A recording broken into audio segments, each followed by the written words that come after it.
Welcome to the Paul Smith College Adirondack Watershed Institute's Aquatic Invasive Species Spread Prevention Training.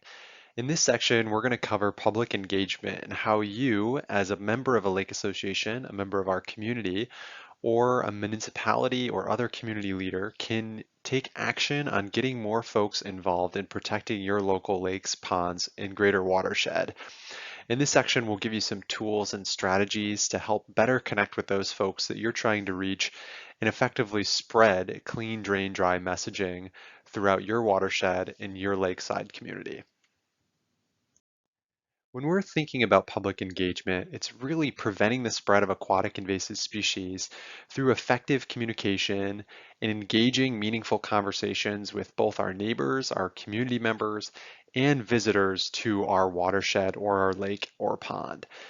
So taking the time to think about our communication strategies to have those really meaningful and long-lasting connections in order to prevent the spread of aquatic invasive species and protect water quality in our lake, pond, and greater watershed. Specifically, when we're thinking about public engagement, we really want to focus on three impacts. The first being we want to communicate the impacts that aquatic invasive species have on our lake, our pond, and our greater watershed. Thinking about those implications both from an environmental lens, an economic lens, and thinking about the recreation angle that brings so many visitors to our lakes during the summer months. Secondly, we want to influence behavior. We want to have those conversations initially to inform folks about the challenges that our lakes face, but we also hope to influence behavior in the future. So that way those folks are well equipped and well prepared to protect the resource that they're recreating on or visiting, whether it be that specific lake or pond or hopefully the greater watershed. And lastly, we want to create connections between our community and the resource. So as we speak to our lake in regards to aquatic invasive species, we'll want to create those connections between the community that we reside in and the lake and really bring those two together, creating interpretation between the resource and those that rely on the resource and recreate in the resource. So what exactly are aquatic invasive species? We always want to start at this background level to be able to effectively communicate what these individual species are, so that way we can help them paint a picture of how this might impact our lake. Aquatic invasive species include any non-native organism that's existing outside of its natural or historic range, resulting in having minimal natural predators in their new environment. Most of these species are rapidly reproducing and creating challenges for many of those native plants or organisms that exist in that water body or watershed and have existed for hundreds of years or thousands of years. So we have a little bit of a background on what these species are from an ecological standpoint. But how did they get here? How did we end up in the position that we're in today? So aquatic invasive species were documented in the Great Lakes region as early as the mid-1800s. Primarily, these organisms were transported from other regions of the world through large shipping routes and eventually, more recently, through recreational boating and fishing activities. The Great Lakes region itself has an estimated 180 non-native and invasive species. And most of these species are found throughout the Great Lakes region, from Lake Ontario to Lake Superior to everywhere in between. And many of these species have then since moved from the Great Lakes into more interior lakes in New York State, the Adirondack region, and in other parts of the Northeast. So quite simply, aquatic invasive species outcompete native species for habitat. Many aquatic invasive species prefer a habitat where there's already aquatic vegetation present. If native plants can grow there, there's a good chance that an invasive plant could grow there. And the similar goes for an invasive fish species or an invasive zooplankton species. They're quickly reproducing at a rate that's higher than those native species, mostly due to a lack of natural predation. And eventually, these aquatic invasive organisms are outcompeting native species for food sources. So as those aquatic invasive species become more dominant in that ecological chain, many of those native species don't have that same zooplankton as a food source. They don't have that same plant as a food source, and it creates a lot of challenges throughout that food web for many other species.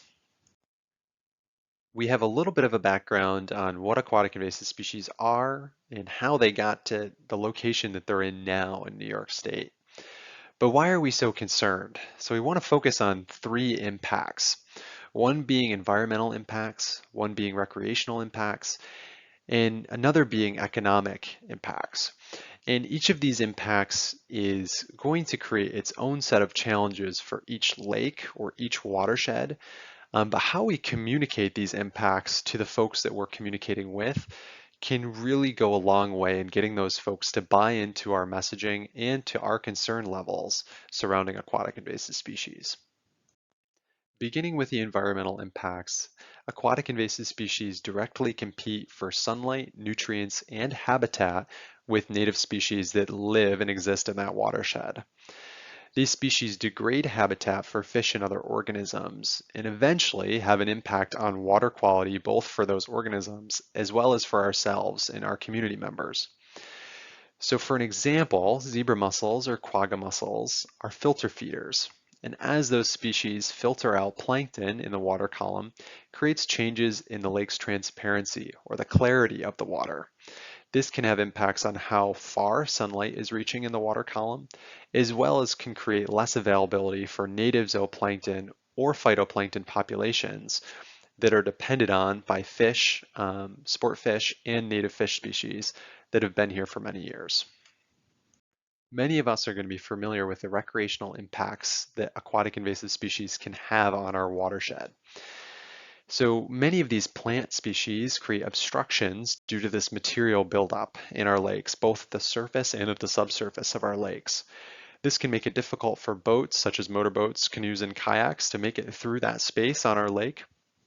And some of these species can also create drainages and piping and other structures to become clogged, commonly with zebra mussels, quagga mussels, and other invasive mollusks. Also, these species can create challenges at community spaces, such as public beaches. For starters, it can be difficult to get a boat or canoe, kayak through that material, but it's also not aesthetically pleasing as a member of the public to swim or recreate in a space that's clogged or very heavily infested with these plants or other organisms. And lastly, we want to think about the economic impacts that aquatic invasive species have in our watersheds. So there's nearly $500 million in economic losses each year in New York State alone. And this is due to both the inputs at the state level and the local levels, but also to the recreational impacts that a lot of these organisms have. The state has spent about $6.5 million to slow the spread of hydrilla, an aquatic invasive plant, just in the time period of 2017 to 2022 alone. And to add on top of this, for many local lakes, ponds, smaller lakes and ponds in the Adirondack region, mechanical and manual harvesting can be very expensive, costing tens of thousands of dollars, if not hundreds of thousands of dollars each year, really just to stay on top of current population levels. In order to fully remove a species from a lake, you would have to get ahead of that process very, very early, very quick as that plant community becomes established, and it's nearly impossible to do so. So our focus is preventing these impacts from occurring in the first place. As we have all this information on aquatic invasive species, what's next is communicating this to our community members, our members of our lake associations, members of our communities who might be interested in hearing this message. So first, we want to be mindful of various perspectives. Folks who might live on the lake year-round, folks who might visit the lake frequently to fish or recreate, and folks who might be visiting the lake for the first time. Each of those individuals are going to have unique experiences that allow us to open that door to an effective, engaging conversation. Each community offers unique challenges. Some lakes are much larger than other lakes and have their own unique set of challenges due to pressures from other inputs, whether that be from the local community or from visitation, or they might be more at risk to an infestation of aquatic invasive species due to their proximity to a major roadway or the proximity of a marina on that lake. We also want to understand that we have a wide range of visitors to our watershed, many of which are who have visited the Adirondacks before, who have visited that specific lake before. But in addition, we'll have many visitors who are visiting for the first time who might not have heard the clean, drain, dry messaging or might not be familiar with aquatic invasive species. Thinking of this effective engagement strategy, we want to think about both interest levels and knowledge levels. We acknowledge the interest level might vary from group to group. We might have a group that's visiting for the first time to our lake or pond, and they might not know about clean, drain, dry or about aquatic invasive species, but they might be very interested in the topic. And this is an opportunity for us to open the door to that further interaction that influences long-term behavior patterns. We also want to acknowledge that there might be somebody who's very familiar with our lake, familiar with aquatic invasive species and clean, drain, dry, and just might not be interested in speaking on it to a greater level. So both of these are very important to keep in mind as we have these conversations with folks, both for the first time or for the 100th time that we're talking with them. As it pertains to interest levels, we want to gauge the interest level of the individual or group we are about to speak with. For folks that might be approaching us who are interested in asking questions about how they can help protect the lake or pond that they're visiting, we might be able to acknowledge that they have a higher interest level than somebody who might be more reserved in not approaching us from the start. We want to maximize our impact in those conversations. For folks that are really interested in our work in the community or on the lake, we want to maximize that impact by not only communicating what aquatic invasive species are, we want to focus on the clean, drain, dry messaging. We want to focus on how we can get involved in protecting our lakes and ponds. And we also want to make them be more interested in sharing that messaging with others. So focusing on clean, drain, dry can really be the first step for those folks that aren't necessarily as interested in our messaging. If they're not interested in learning about aquatic invasive species or understanding what they are, at the most basic level, we'd like them to have that longer term behavior change by cleaning, draining, and drying their boats. So if nothing else, focusing on clean, drain, dry, and how we can prevent the spread of aquatic invasive species can go a long way. We also want to acknowledge that knowledge level varies amongst those that we're speaking with. Some residents and visitors will have a basic understanding of aquatic invasive species, while others will have a great background in aquatic invasive species. We want to avoid overwhelming individuals or groups by coming off as overzealous, and we really want to understand what their knowledge level is, so that way we can have the best impact during that time period that we have with them. We want to deliver complete messaging to those receiving the information for the first time. And for those that have heard our messaging before or live on our lake or in our community, we want to focus on those topics that they're really interested in. How can we get information to those folks that are really engaged, who understand the topic, but still have some questions or some thoughts on particular topics? As we think about having these conversations with our community members, we want to focus on interpretation. Interpretation can be a really powerful tool and an effective means to connect with others. It utilizes both the tangibles and the intangibles. So thinking of the intangibles on our lakes and ponds, we're thinking of those experiences. We're thinking of those memories that we might have with our family and our friends, and those things that we might not be able to put into words. We might think of those nights that we're stargazing on the lake, or listening to the loon call, or watching a great blue heron fly over the water surface, casting that fishing line out along with family or friends. And then we also want to put the tangibles into that interpretation. So as we think of our lake, we want to think about both the water quality, the clarity of our lake, or the amount of fish that are in our lake. We want to think about what our shoreline looks like. Is it healthy with native plant species? Is our shoreline devoid of pollution or of garbage and trash that might impact that experience for folks? And specifically, we want to create connections to that lake, to that watershed, or to that location that you're speaking on. So for folks that live on your lake or visit your lake or watershed, try to be as specific with these impacts as you can. This will go a long way in helping those folks visualize the potential impacts of aquatic invasive species or other threats to this lake and how they can eventually make a difference in protecting water quality. Throughout the rest of this presentation, we're going to focus on some resources that can help you communicate aquatic invasive species in your watershed. And we're going to focus specifically on the Maslow's hierarchy of needs and the authority of the resource technique in hopes that both of these will be useful for you in those conversations you have with community members.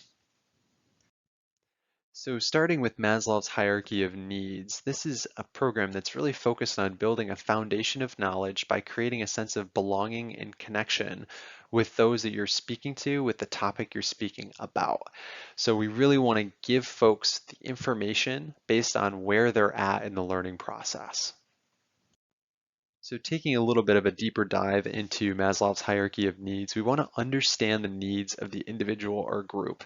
So we referenced this earlier when we were thinking about interest levels and knowledge levels of those that we're speaking to. And in relation to Maslow's hierarchy of needs, we really want to think about this as the most basic needs that those that we're trying to connect with need on a daily basis, starting with those physiological needs and those safety needs that we all need, whether that be water, bathroom, air, safety needs, maybe being those personal security needs that we need to feel safe, both in that space, but also in our homes, our communities. And really our education efforts don't begin until that next step of that love and belonging stage that's really bringing folks into that desire to be a part of a community, whether that be our lakeside community or our towns and villages and hamlets. So AIS education often begins at that stage and offers an opportunity for folks to dive deeper into having those longer connections, those longer lasting connections with their watershed, with their lake and pond. So another technique that we'll speak on is authority of the resource. And the authority of the resource technique is defined as the power to influence or command thought, opinion, or behavior. Nature, in this case our resource, has its own authority to influence behavior. And because of this, people are more likely to enjoy the outdoors responsibly if they understand how their actions might impact the natural world. So this technique is often in line with the Leave No Trace principles, and many of you might be familiar with the Leave No Trace principles. And essentially, this technique seeks to connect people to the resource that they're using, the resource they're recreating in or on, and giving those tools to them to better understand that habitat, that ecosystem, and that environment without necessarily having to impose those economic repercussions or community repercussions onto them, but giving those folks the tools they need to better understand how they can protect this resource that they love or utilize so regularly. The first step in the authority of the resource technique is giving an objective statement of the behavior. If you notice someone with vegetation or organisms on their boat, make an objective statement of the behavior without singling out that individual or the group. Start with something along the lines of, we've noticed that sometimes plants and other organisms get attached to boats and equipment. What we want to avoid is saying the words don't, should, or didn't you know. These assume that those folks that we're interacting with are already understanding of the behavior that they're participating in. Many folks might not know that having organisms or plants on their vehicle, on their boat, their trailer, their equipment is a bad thing. They might not think anything of that, or they might not think of it to begin with. So we really want to avoid putting our knowledge onto other people who might be receiving this information for the first time. The next step is explaining the implications of that said behavior. This step focuses on the resource and the effects that that action could have on that natural resource. For example, we might say something along the lines of, sometimes plants and other organisms that enter local lakes become established and can greatly impact fish and native plant populations. Many fish species could be greatly impacted by certain aquatic invasive species. The third step is improving the situation and giving examples of what could be done to improve that behavior or the current situation that that individual or group is in. Criticism should not be directed at the individual, but rather we can offer solutions to the problem that they could take personally. For example, this might look something along the lines of, in order to prevent aquatic invasive species from establishing, my neighbor told me about the process of clean, drain, and dry before launching my boat. I can send you the information. My boat has never been so clean, and it's also helping protect our lake, which I think is a win-win. The goals of the authority of the resource technique are to see others as individuals and understand that those interest levels and knowledge levels vary greatly among all of those that we speak with. We also want to use effective body language. We want to collect our thoughts before approaching and utilize our body language in a way that's open and engaging and exciting for those folks that we're talking with, rather than imposing or directed at those folks that we want to speak with. So as we approach the individuals, we want to make sure we have our thoughts collected and we're not having an emotional response that might ultimately deter someone from that desired behavior that we seek to have those folks have. A few more points that we want to focus on in regards to authority of the resource technique. One being is that we cannot control, nor should we control, public access to our waterways. Many of our lakes and ponds in the Adirondacks are open to public use, and we want to maintain that structure so that others can enjoy the lakes and ponds as we have. In one way that we can see this as an opportunity is that we can change our communication strategy to accurately reflect each situation so that we can better reach those folks that are visiting for the first time and might not have that knowledge level, or we can change our communication strategy for that local who might be knowledgeable but not interested.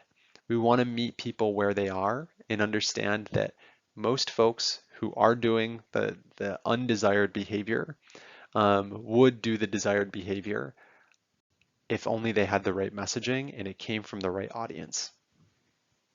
Some other notes to consider as we make our way through these conversations is we want to speak to our knowledge level. We want to share the information that we know and the information that we know well, but we want to utilize others that might have more information on the subject. So utilize the Adirondack Watershed Institute, the Department of Environmental Conservation, and the Nature Conservancy's Adirondack Park Invasive Plant Program, and other organizations as a resource. Make it relatable for folks and always feel free to reach out to us or to others who might have the answers to some of the questions that those community members have. For boaters, we can always utilize 80kcleanboats.com for folks who might have a question about where they can get their boat washed or where they can talk to an inspection steward at one of our launches. The education summary is that we want to focus on clean, drain, dry, and we want to focus on the impacts of aquatic invasive species before bringing in that specific aquatic invasive species knowledge. So if we can connect with folks and have that desired behavior change of cleaning, draining, and drying their boats, we will also communicate those impacts of aquatic invasive species in our watersheds by having those effective interpretation strategies. Then we can focus on that specific aquatic invasive species knowledge for those individuals and for ourselves, going deeper into zebra mussels or quagga mussels or to the water chestnut. That can be very effective for helping us communicate with other folks, but really we want to focus on those impacts and the desired behavior and outcomes from those conversations. In review, we all have a role in preventing the spread of aquatic invasive species, whether we're visitors of the lake, we live on the lake, or we're community members and frequently visit. We can all have more effective engagement through tailored messaging that's built for the audience that we're speaking to. We want to utilize interpretation, the authority of the resource technique, and consider the needs of others before we approach or before we give the information that we're trying to share. We also want to acknowledge that we're all community members first, and that although folks might view this situation and this topic differently than us, that that's an opportunity for us rather than a roadblock, and that we all play that role in protecting our watershed. It takes all of us, and the best way that we can do that is understanding our community needs, the needs of our neighbors and the folks that are visitors and residents, as well as the needs of the lake. And if we can combine those two, we'll have really effective, engaging conversations with folks, which will hopefully get folks to buy in to protecting clean water and protecting their lake from aquatic invasive species.